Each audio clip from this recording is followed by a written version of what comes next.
Lily's Purple Plastic Purse by Kevin Hinks. Lily loved school. She loved the pointy pencils, she loved the squeaky chalk, and she loved the way her boots went clickety-clickety-click down the long, shiny hallways. Lily loved the privacy of her very own desk. She loved the fish sticks and chocolate milk every Friday in the lunchroom. And most of all, she loved her teacher, Mr. Slinger. Mr. Slinger was as sharp as a tack. He wore artistic shirts, he wore glasses on a chain around his neck, and he wore a different colored tie for each day of the week. "Wow," said Lily. That was just all about she could say. Wow. Instead of "Greetings, students," or "Good morning, pupils," Mr. Slinger winked and said, "Howdy." He thought that desks and rows were old-fashioned and boring. Do you rodents think you can handle a semicircle? And he always provided the most tasty snacks, things that were curly and crunchy and cheesy. "I want to be a teacher when I grow up," said Lily. "Me too," said her friends, Chester, Wilson, and Victor. At home, Lily pretended to be Mr. Slinger. "I am the teacher," she told her baby brother, Julius. "Listen up." Lily even wanted her own set of deluxe picture encyclopedias. "What's with Lily?" asked her mother. "I thought she wanted to be a surgeon or an ambulance driver or a diva," said her father. "It must be because of her new teacher, Mr. Slinger," said her mother. "Wow," said her father. That was just about all he could say. Wow. Whenever the students had free time, they were permitted to go to the light bulb lab in the back of the classroom. They expressed their ideas creatively through drawing and writing. Lily went often. She drew pictures of Mr. Slinger. She wrote stories about him too. During sharing time, Lily showed her creations to the entire class. "Wow," said Mr. Slinger. That was just about all he could say. Wow. When Mr. Slinger had bus duty, Lily stood in line even though she didn't ride the bus. Lily raised her hand more than anyone else in the class, even if she didn't know the answer. And she volunteered to stay after school to clap erasers. "I want to be a teacher when I grow up," said Lily. "Excellent choice," said Mr. Slinger. One Monday morning, Lily came to school especially happy. She had gone shopping with her Grammy over the weekend. Lily had a new pair of movie star sunglasses, complete with glittery diamonds and a chain like Mr. Slinger's. She had three shiny quarters, and best of all, she had a brand new purple plastic purse that played a jaunty tune when it was opened. Lily wanted to show everyone. "Not now," said Mr. Slinger. "Listen to our story." Lily had a hard time listening. Lily really wanted to show everyone. "Not now," said Mr. Slinger.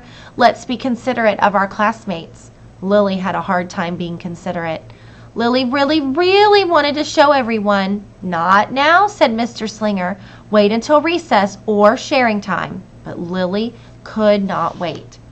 The glasses were too glittery, the quarters were so shiny, and the purse played such nice music, not to mention how excellent it was for storing school supplies.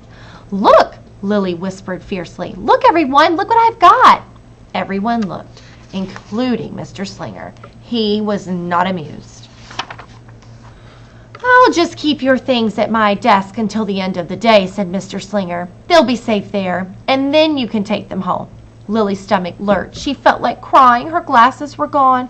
Her quarters were gone. Her purple plastic purse was gone. Lily longed for her purse all morning. She was even too sad to eat the snack Mr. Slinger served before recess.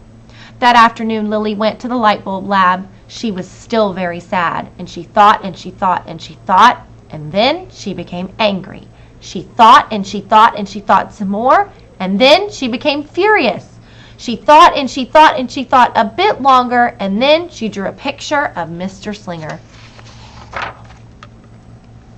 Right before the last bell rang, Lily sneaked the drawing into Mr. Slinger's book bag.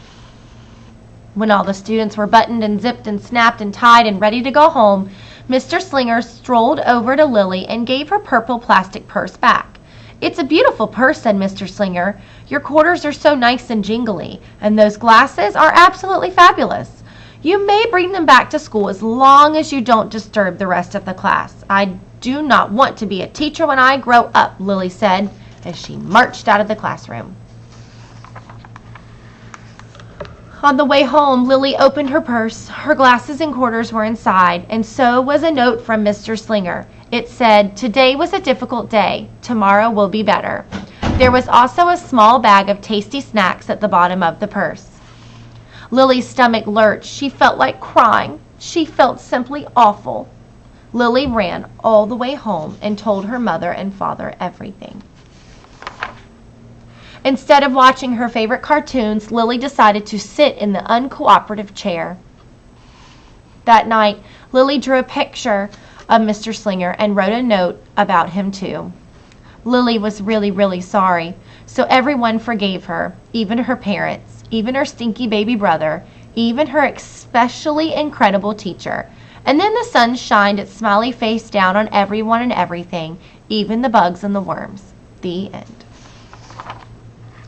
Lily's mother wrote a note, and Lily's father baked some tasty snacks for Lily to take to school the next day. I think Mr. Slinger will understand, said Lily's mother. I know he will, said Lily's father. The next morning, Lily got to school early. "These are for you," Lily said to Mr. Slinger, "because I'm really, really, really, really, really, really, really, really, really, really, really, really, really sorry."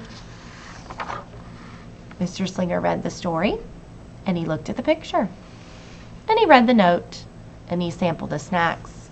"Wow," said Mr. Slinger. That was just about all he could say. Wow. "What do you think we could do with this?" asked Mr. Slinger. "Could we just throw it away?" asked Lily. "Excellent idea," said Mr. Slinger. During Sherry time, Lily demonstrated the many uses and unique qualities of her purple plastic purse, her shiny quarters, and her glittery movie star sunglasses. Then she did a little performance using them as props. "It's called interpretive dance," said Lily.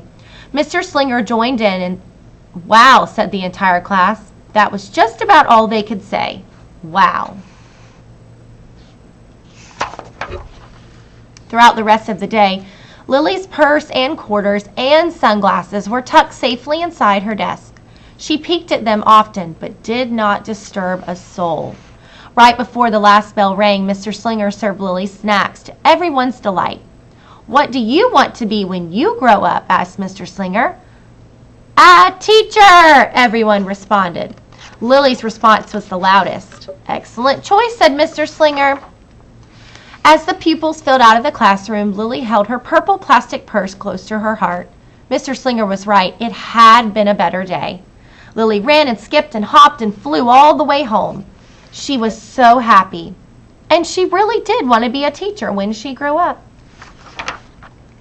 That is, when she didn't want to be a dancer or a surgeon or an ambulance driver or a diva or a pilot or a hairdresser or a scuba diver.